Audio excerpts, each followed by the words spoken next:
Hey, what's going on? Figured I'm about to sell this truck, so I always like to do a video to kind of go along with the Craigslist ads so people can kind of see it and hear me talk about it and get to see me drive it and stuff like that. I think it helps out before people come to call and take a look at it.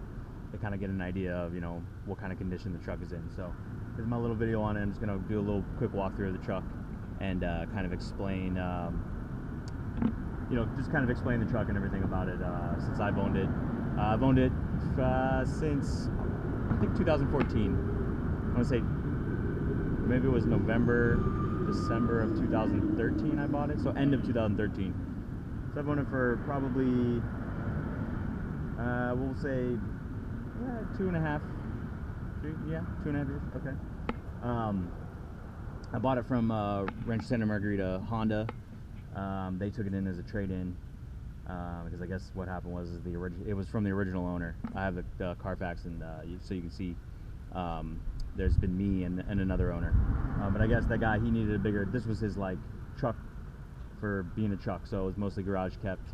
Had really low miles. When I bought it, it had about 53,000 miles. Has about 76,000 now. So I've put about, let's say average about 10,000 a year on it, which isn't too bad. It was my daily driver, commuted there for a little bit, but now I've needed a more fuel-efficient car, so I don't really need as nice of a truck anymore. So I'm looking to get maybe something a little bit older, maybe like a classic truck or something like that. But yeah, so I bought it from them. They took it in as a trade-in because he needed a truck, and you'll see. I'll show you why he needed it. He wanted to tow fifth wheels, so I guess retired guy, and he wanted to tow fifth wheel, and he needed a bigger diesel truck. So they have a Ford dealership. He got a Ford. They put it over at the Honda dealership to sell. So it's a 2003 SR5 two-wheel drive. Optional wise, not too many options. It came with a CD player, CD tape player, the alloy wheels, as you can see right there. Disc brakes in the front, drums in the back. SR5 was a pretty minimal. It's like the mid trim level. It wasn't the base, because the base was like a 3.4 liter V6. Had the little. It's got the V8, so it's got the 4.7 liter V8 in it.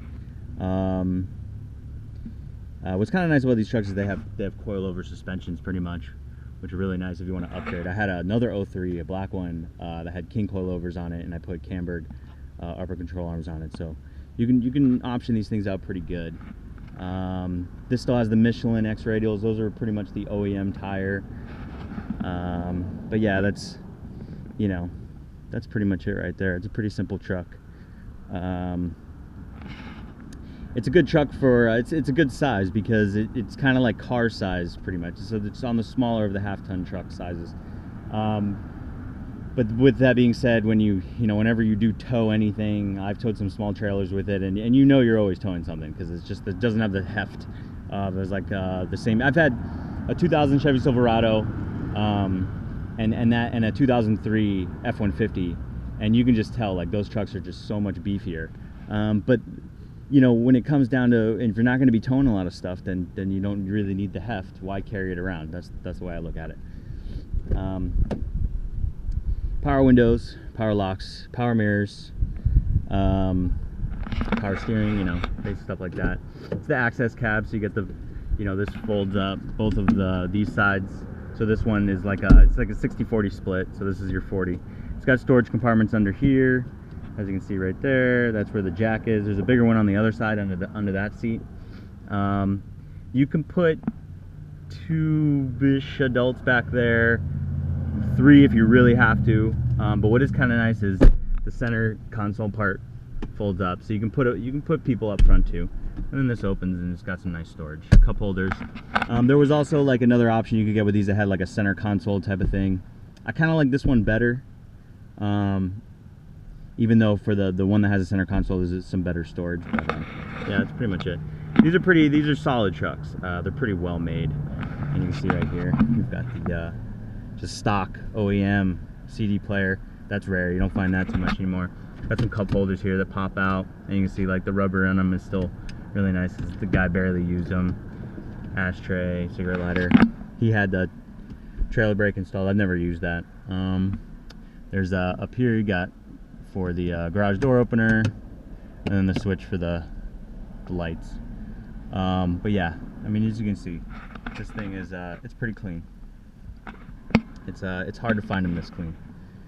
I've looked, believe me, I've looked at a lot. It's hard to find them with this low miles too. They're mostly in the six figures. I put a 3-inch Magnaflow custom exhaust on it that I pieced together, all stainless steel. It has it's the XD Pro, HD Pro chambered Magnaflow. You can kind of see it in there, but sounds good. You'll hear it. I'll start it up. You get a chance to hear it. Here's the passenger side. Oh, it's locked. Open it up. Doesn't have a key fob, so it's basic, just a regular key. But it's kind of nice. It still works. You've got your 2 cigarette lighters down there, or power, not really cigarette lighters, but power outputs. Yeah. This opens, I'll show you this. This is the bigger side that folds up. And then you got your storage under there. You can keep your trailer hitch and tow straps and jumper cables and all that stuff. And then it's got cup holders. Fold down right there. That's kind of nice. And then a sliding rear window. I had installed a motorcycle wheel chock because I transport a couple bikes, and it's just way better to have a wheel chock in there, so I put that in there. It's got tie-down hooks, and then as you can see, the guy had a for the 5th wheel that he was towing, and then the only issue with that is that you put little dents here, which doesn't affect the sealing of the rear window. Believe me, I've checked. And then it's got the tow package, and then also it's got the 7-pin connector down there.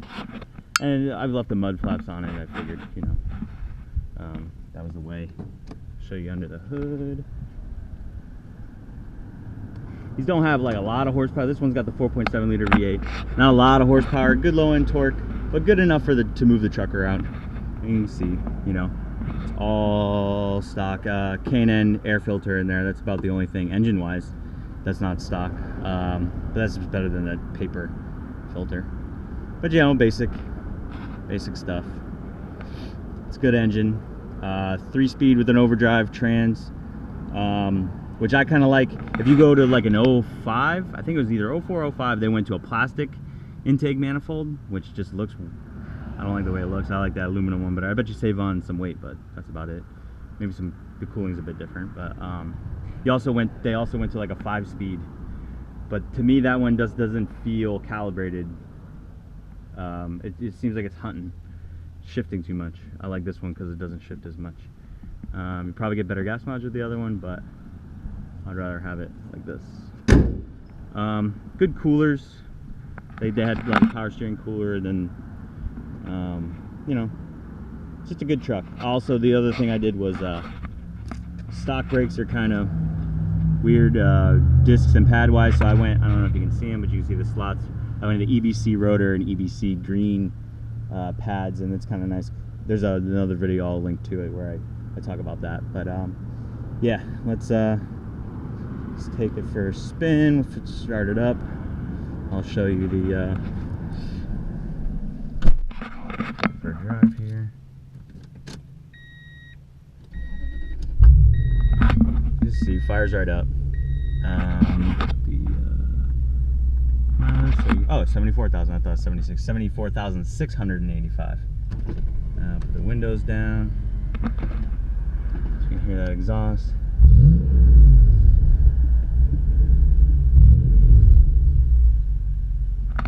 And let's see down here.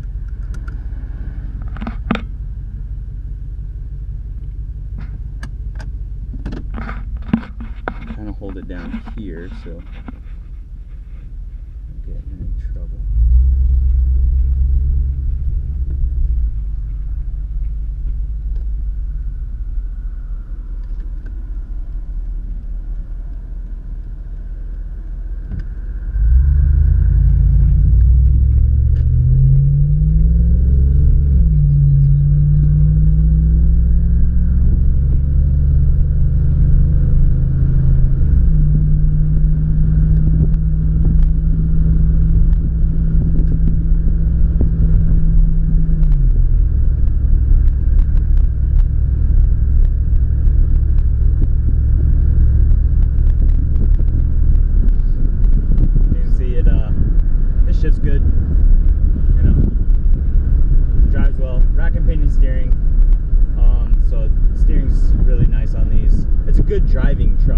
would say probably about all of these years around the early 2000 trucks,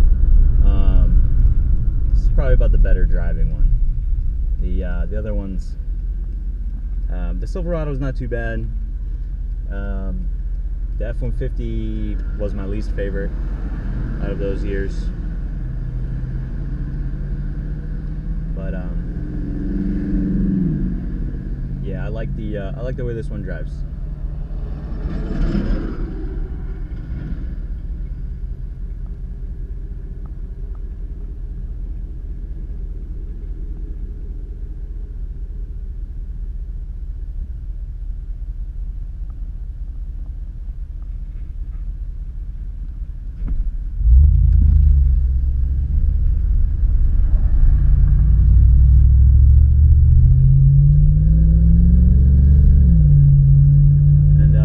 I'll just get up to cruising speed. Just cruise at about 50, 60, maybe 70. So you can see it goes all through the gears.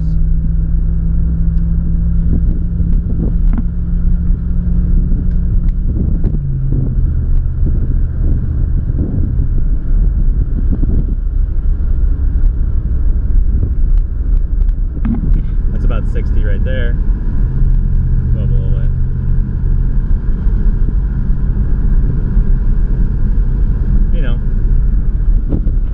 Show that everything works like it should.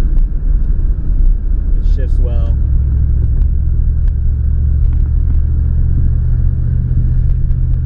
That way people have an idea before calling about it, or if they're interested in it. I know these trucks are pretty popular. They hold the resale value really well. I always kind of explain to people that anytime you're looking at a Toyota, what's kind of nice about them is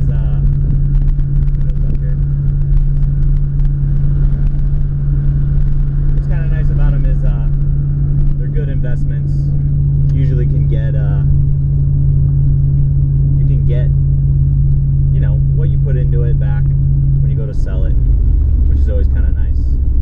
And it's never too difficult to sell. That's always really nice. They're just good trucks. Still make all the parts for them.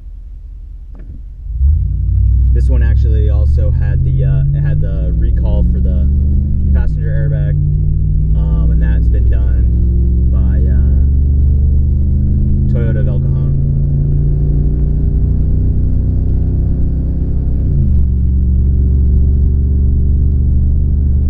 And another good thing about that exhaust is it frees it up a little bit. A lot of these trucks of these years, they were kind of stifled because they were still getting a grips on emissions and stuff like that, so they'd put these, you know, they'd kind of stifle them. Toyota's pretty good about it, but it's definitely nice to open them up like this. I still have this stock muffler for this one, and it's huge, and it makes it so quiet you don't even know what engine you have in it. And I feel that the exhaust increases, you know, the drivability of the truck, which is always nice. So yeah, that's pretty much it. If you got any questions, comment. If you're interested in the truck, comment, email me.